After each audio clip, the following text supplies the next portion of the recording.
The sun blazed mercilessly over the Sea of Galilee, turning the water into a sheet of blinding light. Thousands of feet stirred the dust on the hillside, creating a golden haze in the afternoon air. They had come from villages and cities, carrying their sick, their desperate hopes, their hunger for something more. What if the answer to their deepest need was already walking among them, hidden in plain sight? A young boy clutched a small woven basket against his chest, protecting his simple lunch from the pressing crowd. 5 barley loaves, dark and humble, the bread of the poor who could afford nothing better. 2 small fish, dried and salted, caught perhaps by his own father's weathered hands that morning. This was not a feast for a king, but the meager meal of a child who knew what hunger felt like.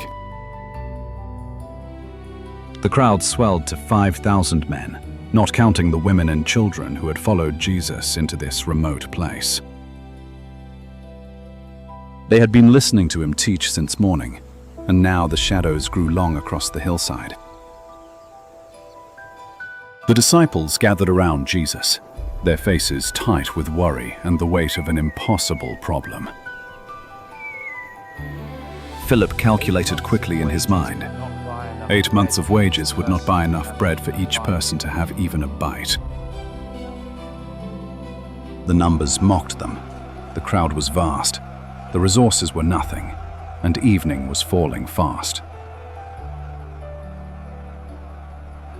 Andrew approached Jesus with hesitation, his voice uncertain as he presented what seemed like a cruel joke. How are we to feed so many people? He gestured toward the boy, whose small basket looked absurd against the backdrop of thousands of hungry mouths. Here is a boy with 5 loaves and 2 fish, but what are they among so many people? The question hung in the air like smoke, exposing the gap between human logic and divine possibility. Have you ever felt that your resources were laughably insufficient for the need standing before you? Jesus looked at the boy, and in that moment, something shifted in the atmosphere around them. He did not see scarcity. He saw the seed of a miracle waiting to be planted in faith. The boy stepped forward, his hands trembling slightly as he lifted his basket toward the teacher. This was not just food he was offering, but everything he had for the day ahead. Jesus took the basket with gentle hands, as if receiving the most precious gift ever given to him. He told the disciples to have the people sit down in groups on the green grass that carpeted the hillside. The crowd settled in organized clusters, 50 here, 100 there, like a garden of humanity waiting to be fed. Jesus lifted his eyes toward heaven, and the noise of thousands fell away into a profound silence. He gave thanks for the 5 loaves and 2 fish, blessing them with words that seemed to shimmer in the air. Then he began to break the bread, and as he broke it, something impossible started to happen before their eyes. The pieces multiplied in his hands, fragment after fragment appearing as if from an invisible source. The fish too began to increase, enough for 1 basket, then 2, then more than could be counted. The disciples moved through the crowd with baskets overflowing, and still the food kept coming without end. A woman received her portion and wept, for she had not eaten since the day before yesterday. Her father fed his children, watching their faces light up with wonder as they tasted the bread that should not exist. An old man chewed slowly, tasting not just barley and fish, but the kindness of a God who sees. The multiplication was not loud or showy, but quiet and relentless, like water flowing from a hidden spring. What does it mean when the Creator of all things chooses to work through the offering of a child?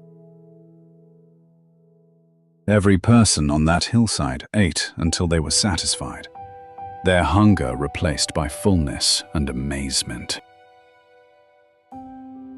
The boy sat among them, his empty basket now filled again with bread that had come from his own sacrifice. He had given everything, and in return, he had received far more than he could have imagined.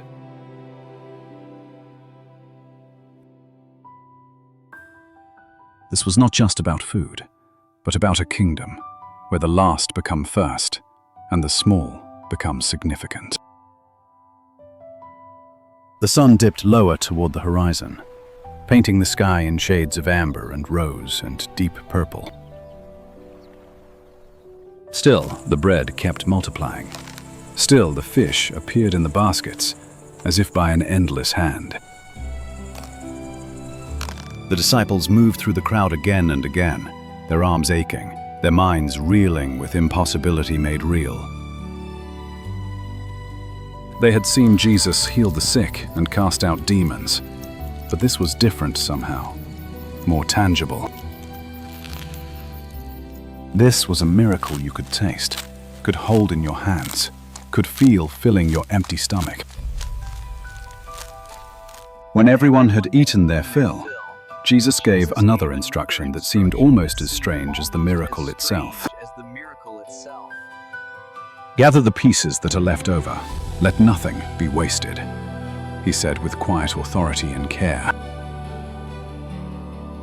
The disciples moved through the grass, collecting the fragments of bread and fish that remained scattered everywhere. They filled basket after basket, gathering the overflow of divine abundance that had spilled across the hillside. 12 baskets full of broken pieces, more than they had started with, more than seemed possible to exist. Not just enough, but an extravagant surplus that testified to the nature of God's provision and generosity. The number 12 echoed through the moment, one basket for each disciple, a personal testimony to carry forward. Each man held his basket and felt the weight of what had happened, the solid proof of the impossible. The boy watched the collection with wide eyes, seeing his small lunch transformed into an ocean of provision. He had offered 5 loaves and 2 fish, and now 12 baskets overflowed with the fragments of grace. What if the miracles in your life are waiting for you to offer what little you have in your hands? The crowd began to murmur among themselves, their voices rising like a wave building strength across the hillside. Surely this is the prophet who is to come into the world, they whispered, with growing excitement and hope. Some wanted to make him king by force, to crown him with earthly power and political authority. But Jesus withdrew to the mountain by himself, knowing that they had misunderstood the nature of his kingdom. His kingdom was not built on bread alone, but on the word that comes from the mouth of God.